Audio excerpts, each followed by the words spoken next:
What's good, peeps? What is good? All right, let's do this. Don't forget, if you're new to the channel, please hit that subscribe button. I know I keep on saying this, but we are trying to get to 30,000 subscribers before September. I know, very, very unlikely, but not impossible. So keep sharing the videos, hit that subscribe button, and spread the word. Spread the word about this channel, and who knows, we might get it. All right, let's talk Conor Benn. Can't lie to you. I was at work today, literally just finished work, by the way. The time is 6 o'clock. I was on my way home from work, and I realized that I haven't done a Conor Benn video. So let's do that now. Let's first look at the fight card, do the usual scores on the doors. Okay, the fight card's actually at the Copper Box, which is just over there. I hate that venue. Really can't. I can't stand the multicolored seats. I can't stand it. All right, let's have a look at the fight card. Super middleweight fight. John Hedges, 1-0, takes on Stanko Jermalik. I think that's his name, Jermalik, who's 0-5. Nick Campbell, heavyweight, takes on, it's his debut, by the way, takes on Petra Frolik, who's 2-30. Yeah. You know what it is, though? To be fair, you just never know. You never know, mate. I mean, the fact is, these other guys, although they've got ridiculously bad losing records, have, they're experienced. So who knows what could happen in that. What? I will get to that in a minute. Shannon Courtney, who's 6-1, she takes on Ebony Bridges, and they're fighting for the vacant WBA World Female Bantamweight title. Obviously, this fight's getting a lot of traction. Ebony Bridges has quite a large social media following. Look, she puts herself out there. As much as I know Shannon Courtney's given her stick for, talking about what she's going to wear at the weigh-ins and all that crap, she's putting herself out there, and it's because of that she's probably in this position. It really is. I mean, if you go and look at sort of the rankings in Australia, in and around her division, there's people above her. I think there's 1 or 2 girls above her who probably more deserving of this opportunity, but it's because she puts herself out there, and that's important. She takes on Shannon Courtney. Look, I have no idea how this fight's going to play out, if I'm honest with you. We've seen Shannon Courtney over here, but these are 2 novices. Shannon Courtney's only had 7 fights. Ebony Bridges, 5 fights. Because obviously the depth isn't there right now in female boxing that they're fighting for a world title. They probably shouldn't be fighting for a world title, but it's just not there right now. So look, let's see how both of those girls get on.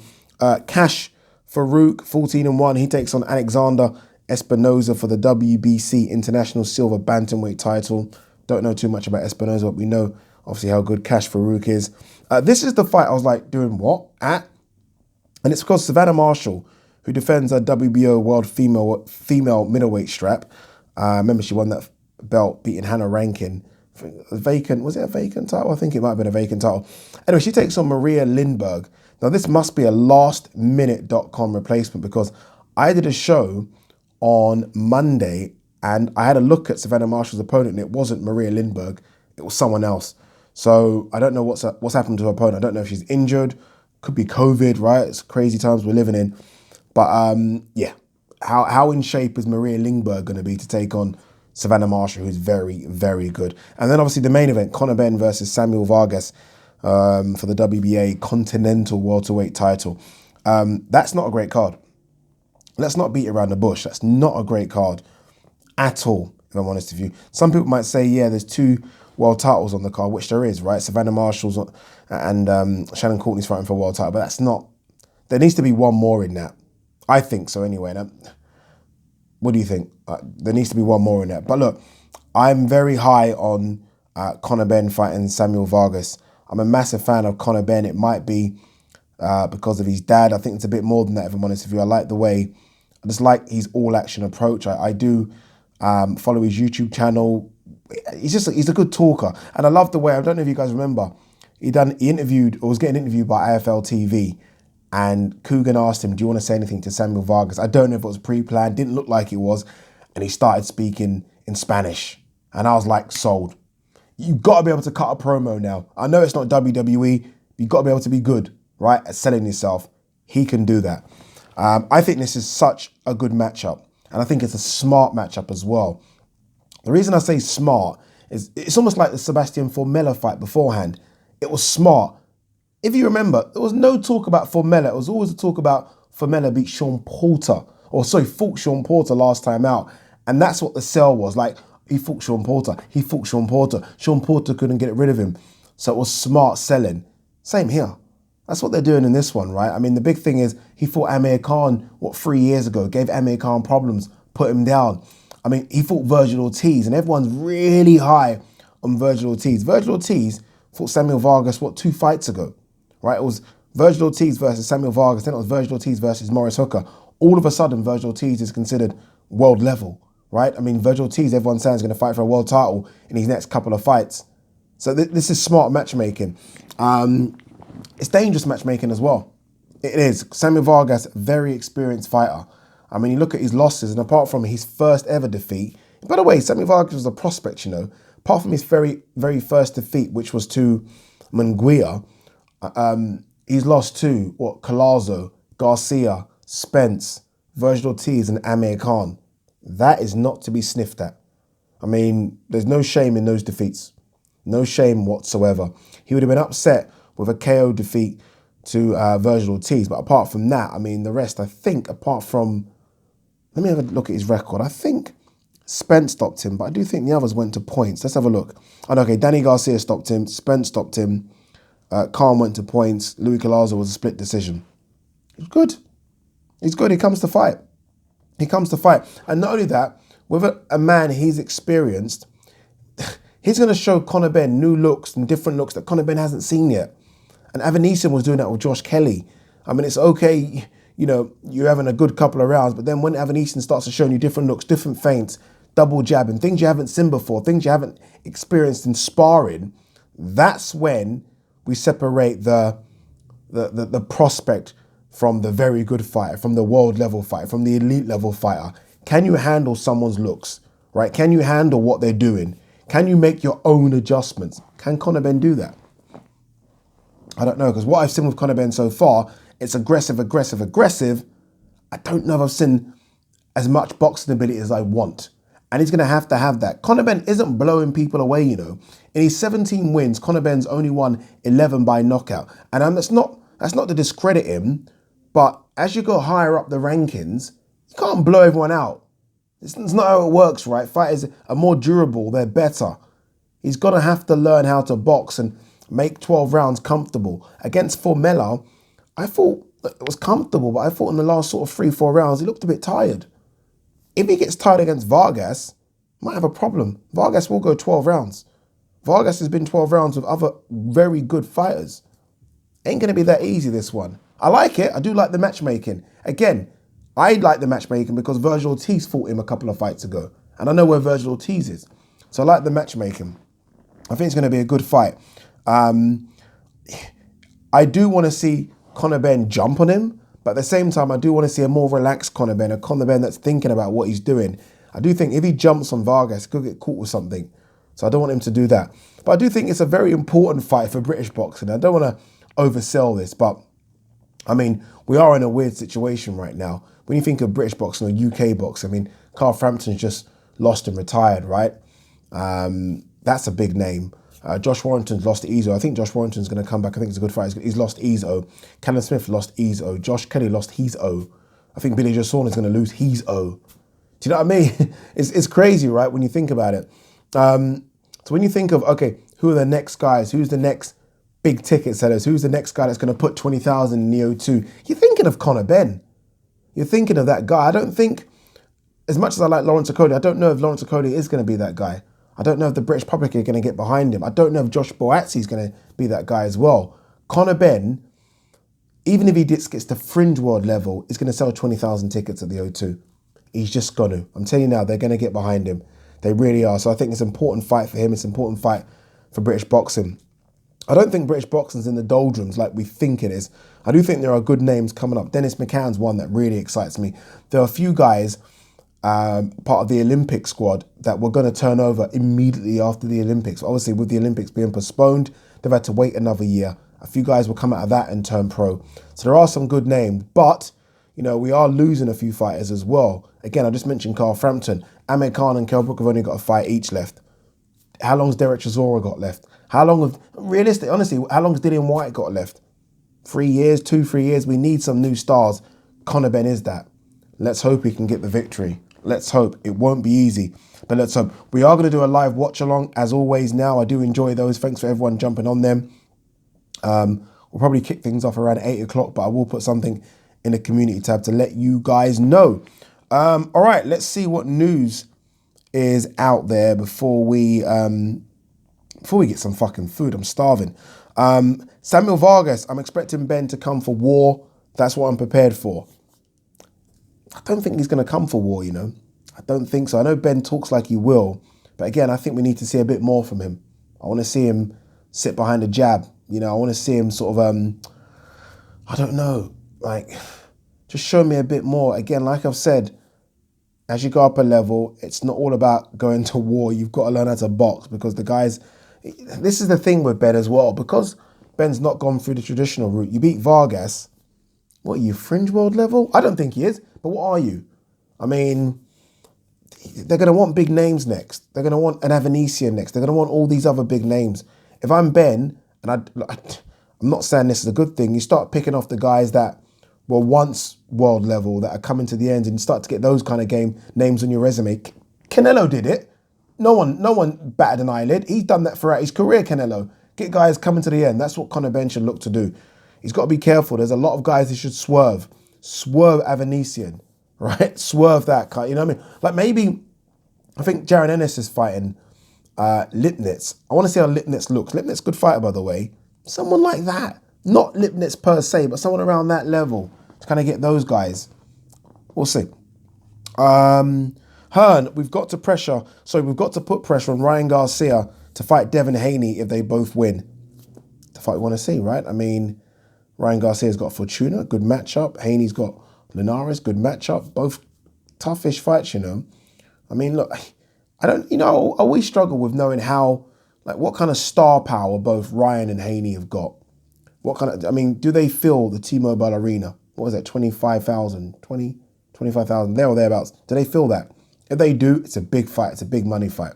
Talking about filling the arena, have you heard that Canelo versus Billy Joe Saunders is 70,000 now? 70,000 tickets have been sold at the Dallas Cowboy Stadium. That's incredible.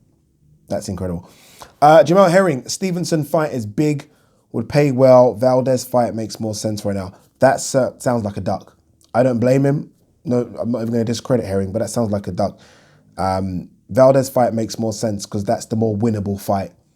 And we'll see how that one plays out because Stevenson is a mandatory. Sometimes unification fights supersede mandatory, so let's see what the WBO do with this situation. But the thing is, Valdez would want the Herring fight as well. If I'm Valdez and you offer me Stevenson or Herring, I want Herring. I don't want Stevenson. I don't want that. I want Herring. You know, I'm happy I mentioned Herring, because I think I might have mentioned this before, but we got to talk or got to have a discussion about that production value for Carl Frampton versus Jamal Herring. It was, for a world title fight between two known fighters, probably the worst I've seen. And look, I get it. Go and get your money, right? That's kind of what they've done, right? They've gone over there because it's paying a bit more. In hindsight, I do wonder if someone like a Carl Frampton would have preferred fighting in America, where fans are back. I say America because no fans back here yet. Fighting in America where he has 5,000 Irish going crazy. Would that change the outcome of the fight? Probably not. Like, Herring looked too good on the day, but surely if you're going for what was going to be historical free weight world champion, right? The first in Irish history, you're doing that. Surely you want fans there. That fucking thing was in a tent in front of VIPs. It was embarrassing. The ring announcer, and look, that job isn't easy. You know, David Diamante and the rest make it look easy. He was awful. The whole event was awful. And it does make me think, look, AJ versus Fury, if that is in the Middle East, will never be like that. I mean, they're not going to fucking have that in a tent. But it does make me think, like, surely it gets to a thing, like, if I'm AJ Fury, I want it in 100,000 or whatever it's going to be at Wembley. I don't want it in front of a small crowd in the Middle East just to cash in. I don't know. Maybe you do. Just for the money. I don't know. All right, what else we got here? Dillian White, I'll fight Wilder in Alabama to make him feel more secure. What is going on with Deontay Wilder? I find this whole thing very weird now, if I'm honest with you. You know, some fighters, by the way, retire and they don't announce it. They just don't come back. I mean, like Deontay Wilder, yes, we know wanted the trilogy with Fury, and maybe he's still waiting for that, but I've never seen a fighter who was so outspoken and animated almost just disappear into a shell like this. You hardly hear from him. There has been some talk about Charles Martin and the winner of Ruiz Arreola. It will be Ruiz. That will be a big fight in America, but I find it strange. Very strange. He's just, the way he's just, zoop, is weird. Eddie Hearn is still very interested in making White versus Ngannou 2-fight series. That is absolute BS. Don't believe it. Hunter on Usyk. Nobody is going to really respect him at heavyweight. This is interesting. I get what he's saying, by the way. Look, Usyk's a very good boxer. Very small for heavyweight, though, right? I mean, let's be honest, the Bridgerweight division is his. Very small for heavyweight and can't crack like we think he can. Heavyweights are just going to rush him. They're not going to have no fear. Will he outbox them and probably embarrass them? Yes, but there's going to be no fear. What was that fight? Was it Eric Pfeiffer? That was his name. Yeah, Eric Pfeiffer versus Nick Webb, right? Eric Pfeiffer's got the amateur pedigree. Nothing like Usyk, but he's got a... Pfeiffer, I mean, Nick Webb looked at him like, dude, I'm going to rush you. You're tiny. I mean, I'm not going to show you any respect. I'm not going to give you the chance to set your shots. Boom. Now, don't get me wrong. Usyk can set his shots and his timing's a lot better, but I understand what Hunter's saying. They're not going to respect him. I mean, I remember there's that image of Tyson Fury and Usyk. I don't know what event they're at, but Tyson Fury shakes his hand and Tyson Fury looks at him like, you're a small guy. You're in the land of the giants right now. We're not respecting you at all. At all. Anything else we got here? Anything else before we pack up and go? Ruiz, I was devastated by loss to Joshua.